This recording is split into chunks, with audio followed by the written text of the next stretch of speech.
هذا الكتاب إما شيخنا مولانا حضرتنا الفاتحة.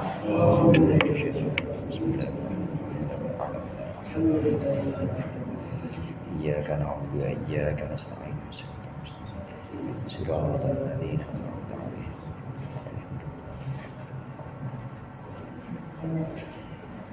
بسم الله الرحمن الرحيم. الحمد للمعلم الطلاب ومسهل الخير لمن يتعلم، ثم الصلاة والسلام على النبي وآله وصحبه جاء يعظم. يا ربنا كفر عنا ذنوبنا ووالدينا ولمن هو مسلم.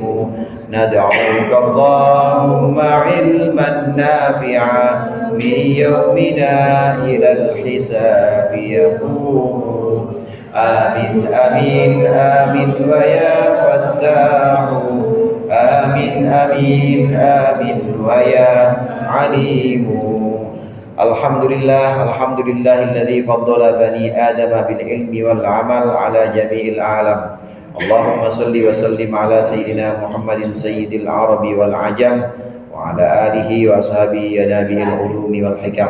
Amma ba'd, fa inna ahsanal hadithi kitabullah wa khairul hadyi hadyu Muhammadin sallallahu alaihi wasallam wa syarrul umuri muhdatsatuha wa kullu muhdatsatin bid'ah wa kullu bid'atin dhalalah. Segenap para ustaz, para hujjaj, para sesepuh, hadirin jamaah Masjid Mujahidin yang dimuliakan oleh Allah dan yang berbahagia. Alhamdulillah malam hari ini kita lanjutkan kembali pengajian rutin kita, pengajian kitab Ta'limul Muta'allim. Mudah-mudahan apa yang akan kita bahas menjadi ilmu yang bermanfaat di dunia wal akhirah. Amin ya rabbal alamin. Pembahasan kita sudah sampai di halaman 2019 kalau saya, yang pinggirnya 19, kalau yang pakai syarah, kalau yang matan halaman berapa? Ya yang pakai syarah 19. Ada pembahasan yang lalu disebutkan bahwa seorang murid, seorang yang ingin ngaji ini tidak diperkenankan untuk memilih ilmu-ilmu yang akan dia pelajari.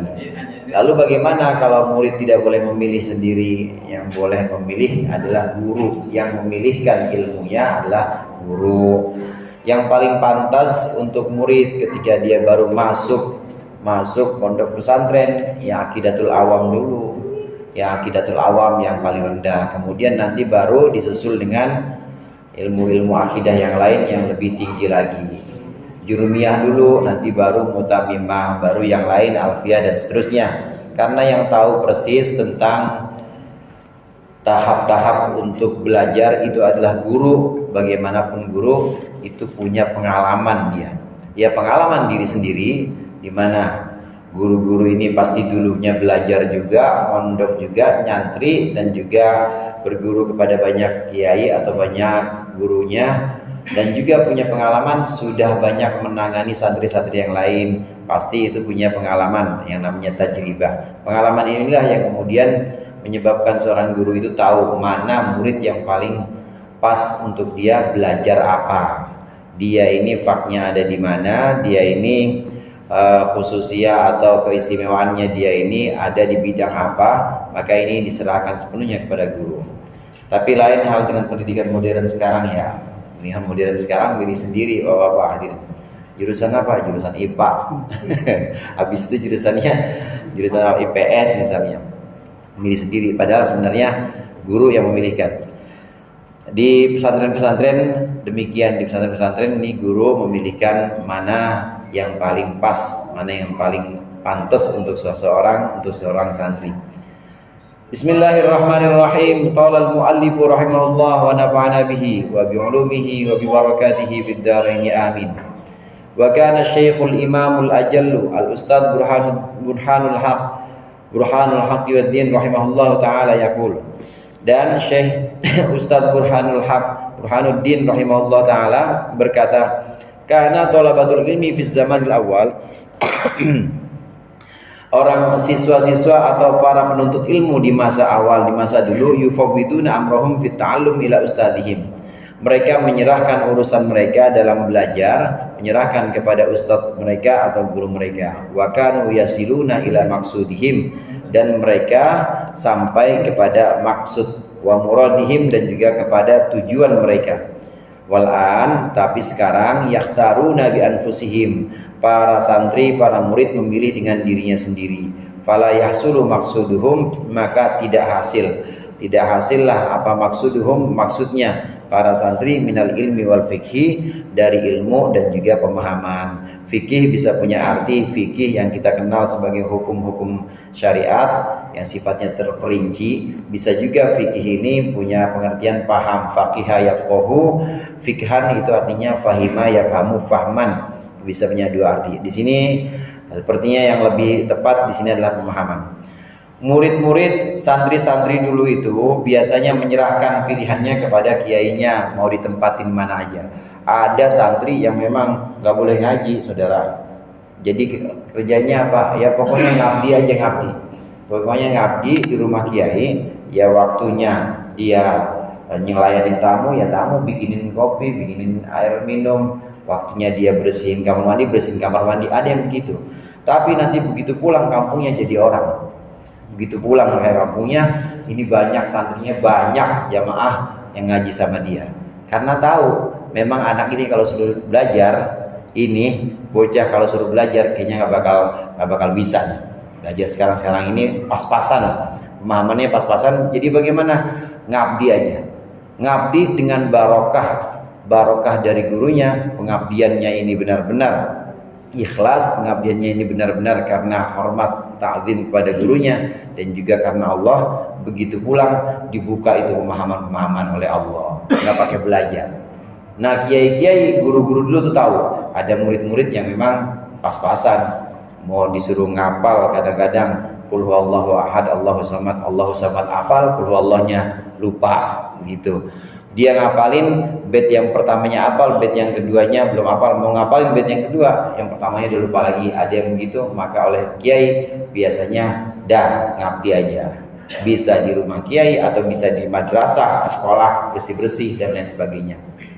Atau ada juga yang memang punya pemahaman yang sempurna, punya kecerdasan, nah dipilihkan oleh kiainya, dipilihkan paling tepat ilmunya. Nih, kamu paling pantas ini di bahasa, di bidang gramatikal Arab atau nahwu shorof. Kamu paling pantas di fikih, kamu paling pantas di tafsir.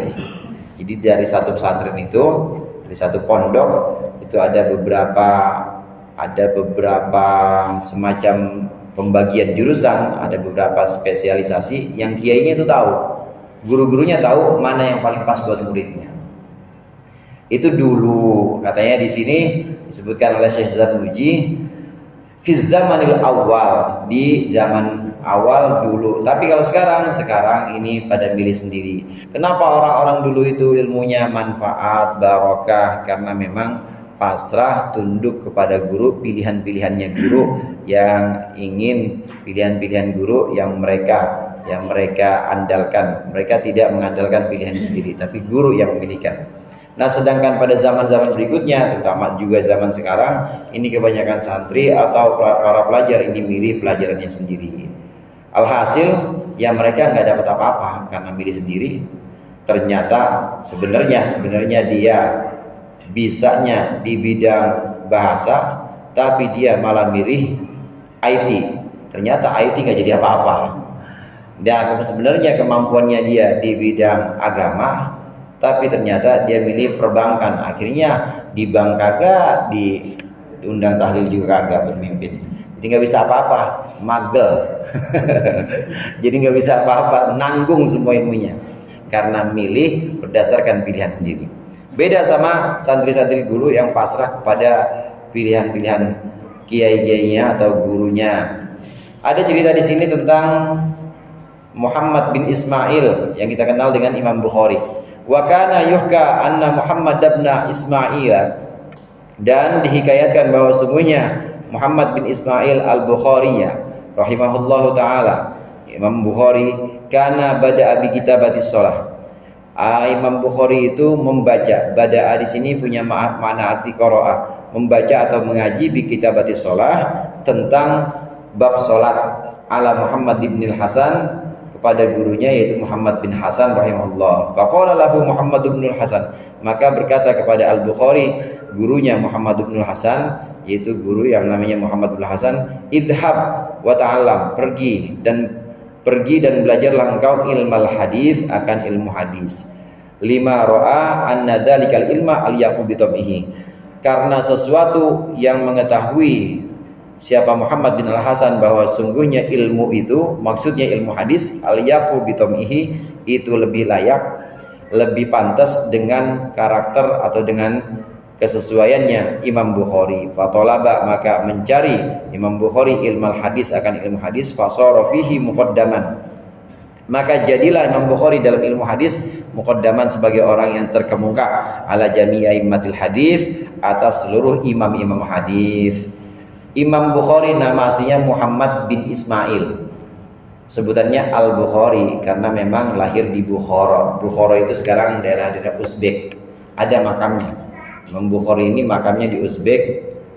Menurut satu cerita dan juga satu keterangan, ini yang memperbagus dan juga yang meramaikan, yang memperbagus makam Imam Bukhari itu diantaranya adalah Presiden Soekarno, karena tahu ini Imam Bukhari adalah imam hadis pada masanya. Beliau hidup kira-kira di abad ke-3 Hijriah. Jadi masanya 150 sampai 100 tahun setelah Imam Syafi'i.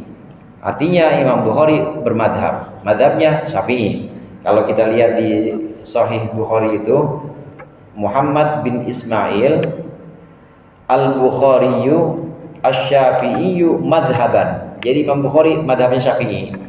Karena Imam Bukhari memang tidak mengaku, Imam Bukhari tidak mampu istimbat atau tidak mampu mengambil hukum dari hadis Quran, belum mampu menggali hukum, belum mampu. Oleh karenanya tetap ikut madhab, namanya madhab Imam Syafi'i. Walaupun ada beberapa ulama-ulama madhab lain mengklaim bahwa Imam Bukhari ini madhabnya Maliki, ada yang mengklaim juga Maliki. Tapi yang jelas keterangan yang kuat itu Imam Bukhari adalah imam hadis, madhabnya Imam Syafi'i. Imam Bukhari ini pernah di awal belajarnya, Imam Bukhari milih baca kitab sholat, artinya milih fikih, saudara. Ngaji, maunya ngaji apa? Ngaji fikih. Bab sholat bab apa kalau bukan fikih?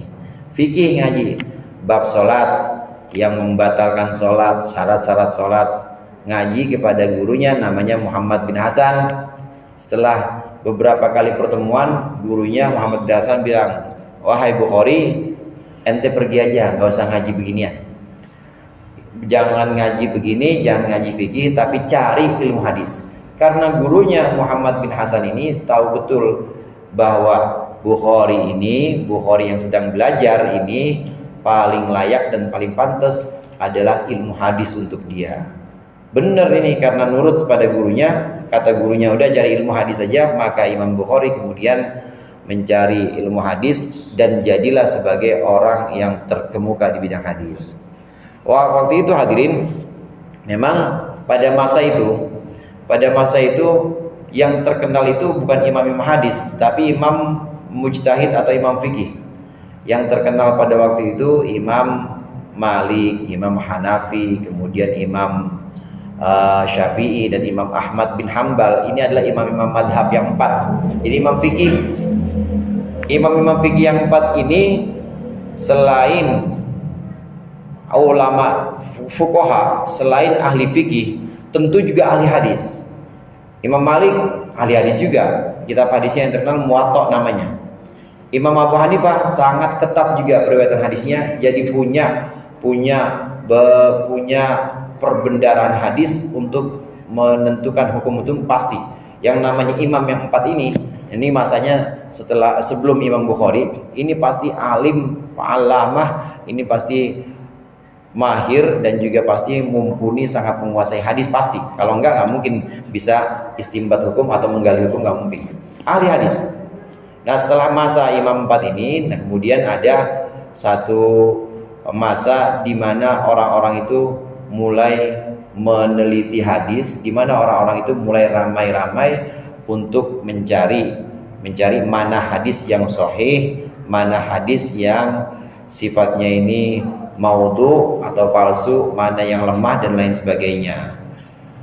Penelitian ini pada masa ini, penelitian ini dan kecenderungan ini kemudian melahirkanlah cabang ilmu hadis. Dalam ilmu hadis paling menonjol adalah Imam Bukhari. Kitab yang terkenal Sahih Bukhari namanya, Jami'us Sahih. Jami'us Sahih itu artinya kitab yang mengumpulkan yang sahih-sahih saja punya Imam Bukhari. Dalam Sahih Bukhari itu ada sekitar 7.000 hadis. 7.000 hadis beserta pengulangan. Kadang-kadang memang Imam Bukhari, kalau kita lihat di bab-bab awal itu di Sahih Bukhari, Imam Bukhari di bab awal, di bab ilmu misalnya, ini menerangkan tentang hadis bertemunya Nabi Muhammad, cerita tentang bertemunya Musa dengan Nabi Nabi siapa? Khidir maksud saya. Nabi Musa dan Nabi Khidir. Nabi Muhammad cerita tentang pertemunya Nabi Musa dengan Nabi Khidir. Ini babnya adalah bab tentang bertanya kepada orang alim. Nah nanti berikutnya ada bab lagi, bab tentang larangan mengakui bahwa aku adalah paling alim. Diulangi lagi hadis yang sama, yaitu hadis tentang Nabi Musa dengan Nabi Khidir. Kenapa Nabi Musa bisa ketemu Nabi Khidir? Karena Nabi Musa pernah ditanya sama Allah, yang paling alim, yang paling pinter di sini siapa Musa? Di sini siapa? Ya aku ya Allah, nggak ada yang lebih pinter dari aku, kata Nabi Musa begitu. Memang yang namanya Nabi pasti paling pinter. Di antara orang-orang ini ya aku yang paling alim. Musa jalan ke sana. Nabi Muhammad cerita di Nabi Musa kemudian disuruh jalan dan bertemulah dengan dengan seorang hamba yang namanya Khidir alaihissalam. Wa'allamnahu min ladunna ilma, kalau dalam surat Al-Kahfi itu. Nah, hadis ini diulang oleh Imam Bukhari. Kalau beserta pengulangannya dalam Jami'us Sahih Bukhari itu hadisnya 4.000 dah kira-kira. 4.000 hadis. Dan beliau mengumpulkan hadis ini sudah berdasarkan penelitian yang sangat ketat Imam Bukhari. Kalau Imam Bukhari menyebutkan satu hadis, ini bukan langsung hadisnya innamal a'malu binniyat, langsung isinya bukan, atau an Umar bin Khattab, dari Umar bahwa Rasulullah bersabda, enggak, tapi aku menerima hadis dari guruku empat ke atas, dari Umar bin Khattab bahwa Nabi. Jadi Imam Bukhari menuliskan juga namanya itu sanad. Sanad itu mata rantai rawi, para periwayat. Dari Imam Bukhari menerima hadis dari gurunya, dari sahabat mendengar Rasulullah. Ini semua ditulis dalam Sahih Bukhari. Dan Imam Bukhari apal itu semua, bukan cuma isinya hadis, tapi sanadnya apal, rawinya juga apal. Para periwayat hadis Imam Bukhari itu apa? Ada sekitar 4.000 yang di Sahih Bukhari. Kalau diulang-ulang di Sahih Bukhari itu sekitar 7.000. Sini di kitab ini, di kitab Sahih. Nah, sedangkan Imam Bukhari pernah bilang dalam kitab Sahih Bukhari juga bahwa yang aku hafal hadis Sahih itu enggak cuma itu, kata Imam Bukhari. Aku hafal hadis yang sudah aku teliti, yang sahih itu 100.000 saudara. 100.000 hadis. 100.000 hadis yang ada di Jami'us Sahih Bukhari itu 7.000 atau 4.000. Nah, Imam Bukhari hafal di sini maksudnya bukan hafal, sudah aku teliti 100.000 dan sahih semua. Kenapa nggak disebut dalam Sahih Bukhari? Khawatir terlalu panjang. Maka jadilah Sahih Bukhari hanya 7.000 hadis itu. Padahal beliau sudah meneliti ada 1.000 hadis. Nah, maaf, 100.000. Ada 100.000 hadis ini beliau hafal. Yang sahih sudah diteliti. Nah, sedangkan di luar yang sahih ada sekitar lebih dari itu pasti. Lebih dari 100.000 yang sahih aja yang sudah diteliti oleh Imam Bukhari. Beliau itu 100.000 hadis itu sahih sudah diteliti oleh beliau Imam Bukhari. Ini Imam Bukhari yang nama aslinya Muhammad bin Ismail. Kenapa bisa sampai kepada tahap ini menjadi muqaddaman fi ilmil hadis, menjadi orang yang paling pertama dalam ilmu hadis? Ini karena memang yang memilihkan pelajarannya atau memilihkan materi yang paling sesuai, bidang yang paling sesuai untuk dia pelajari adalah gurunya, namanya Muhammad bin Hasan. Karena guru paling tahu ini siswa ini paling cocok nih, dia di tani nih, emang udah diajar ilmu pertanian, ini dia paling cocok, ilmunya ngurut kayaknya nih, diajarin ngurut, mulai dikasih cara-caranya. Begitu juga dalam dunia ilmiah, paling cocok di hadis, paling cocok ini di fikih, maka guru mengarahkan itu, mengarahkan sesuai dengan kecenderungan murid, dia cocoknya di mana. Nah, ini cerita tentang Imam Bukhari. Jadi tetap di sini guru pegang peran, dan murid atau santri ini harus mengikuti apa yang dianjurkan oleh guru. Wa yambaghi li thalibil ilmi alla yajlisa qariban minal ustad. Dan seyogianya bagi orang yang menuntut ilmu, hendaklah dia tidak duduk qariban minal ustad, dekat kepada ustad, inda sabqi, ketika dulu-duluan, bi ghairi daruratin, dengan tanpa darurat atau dengan tanpa ada keperluan. Balian bagi ayyakuna bainahu wa bainal ustad qadrul qausi. Tetapi seyogianya, sebaiknya antara talib, antara murid dengan gurunya qadrul qausi, hendaknya ada seukuran satu panah. Fa innahu aqrabu ila ta'zim. Satu panah itu ya kira-kira 1,5 meter dah. Fa innahu aqrabu ila ta'zim, maka itu lebih dekat kepada ta'zim, kepada guru. Kalau kita sholat, hadirin, itu kan paling bagus sholat pertama ya. Dulu-duluan sholat pertama, ya sholat Jumat, sholat yang lain. Begitu juga ngaji.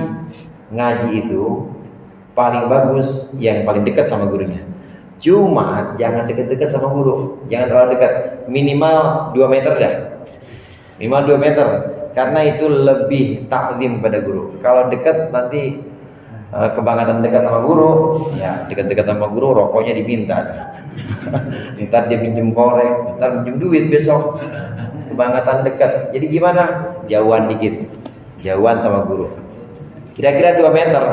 Kalau ngaji di pondok itu, ini nilai karya guru aku lebih besar dari ini. Nah kemudian baru ada murid itu ya kira-kira 2 meter. Jadi nggak ada yang duduk dekat guru tuh nggak ada. Kalau terlalu dekat ini hilang ta'zimnya, jadi tidak kurang. Jadi kurang penghormatannya kepada guru, kurang itu, memuliakan gurunya kurang.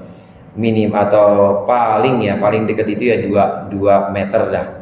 Nah, kira-kira satu panah di sini 1,5 atau 2 meter. Jangan terlalu dekat. Ya boleh lebih dulu memang, boleh lebih dulu atau lebih dekat pada guru boleh, tapi jangan terlalu dekat. Wa yanbaghi li thalibil ilmi ay yahtariza 'anil akhlaqi dzamimah.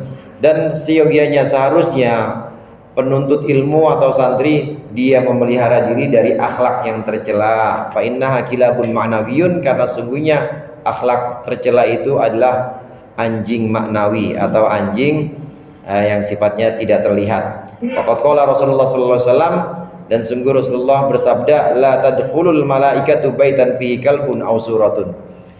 Tidak akan masuk siapa malaikat, al malaikatu malaikat, satu rumah fihi kalbun aw suratun, yang dalam rumah tersebut ada anjing dan ada gambar. Wa inna ma yata'allamul insanu biwasitati malakin, dan sesungguhnya seorang insan atau seorang manusia belajar itu hanyalah biwasitati malakin, dengan perantara malaikat. Wal akhlaqud dzamimatu tu'rafu fi kitabil akhlaq. Dan akhlak-akhlak yang tercela ini ada di kitab akhlak khusus. Wa kitabuna hadza la yahtamilu bayanaha, dan kitab kita ini Ta'limut Ta'lim tidak mengandung penjelasan tentang akhlak yang tercela. Santri atau orang yang ngaji, kita yang lagi ngaji, ini hendaklah menghindari akhlak-akhlak yang tercela. Apa itu akhlak yang tercela? Ngomong kotor misalnya, atau ghibah, atau macam-macam, termasuk kebersihan juga. Itu termasuk akhlak yang tercela. Sembarangan kepada orang, apalagi kepada guru. Hindari akhlak yang tercela. Karena akhlak yang tercela itu sebenarnya seperti anjing maknawi atau anjing yang kelihatan. Maksudnya begini, maksud mu'alif, maksud pengarang begini. Kalau kita punya anjing, saudara, anjing itu nurut nggak sama kita? Nurut. Cuma sama orang lain belum tentu, galak pasti. Nah, orang yang lagi dekat sama kita, pasti ini sama anjing, ini pasti ya digonggong. Orang yang sedang bareng sama kita, ini pasti merasa tersakiti dengan hadirnya anjing ini. Begitu juga guru misalnya, ya ada akhlak yang tercela. Akhlak tercela ini ibarat anjing. Maka orang yang sedang dekat dengan kita, guru, teman-teman, karena ada akhlak tercela itu jadi pada minggir semuanya, pada ogah sama kita. Maka disebut di sini anjing seperti akhlak tercela ini seperti anjing maknawi, seperti anjing yang nggak kelihatan. Maksudnya bisa bikin orang-orang itu jauh dari kita. Sebagaimana kita punya anjing, ya teman kita main ya pasti digonggong. Oh dia teman dekat kan pasti digonggong dia. Satu. Kemudian yang kedua, kenapa disebut sebagai anjing maknawi? Bukan anjing fisik, tapi anjingnya itu anjing yang nggak kelihatan. Karena malaikat itu ogah kalau ada anjing di rumah.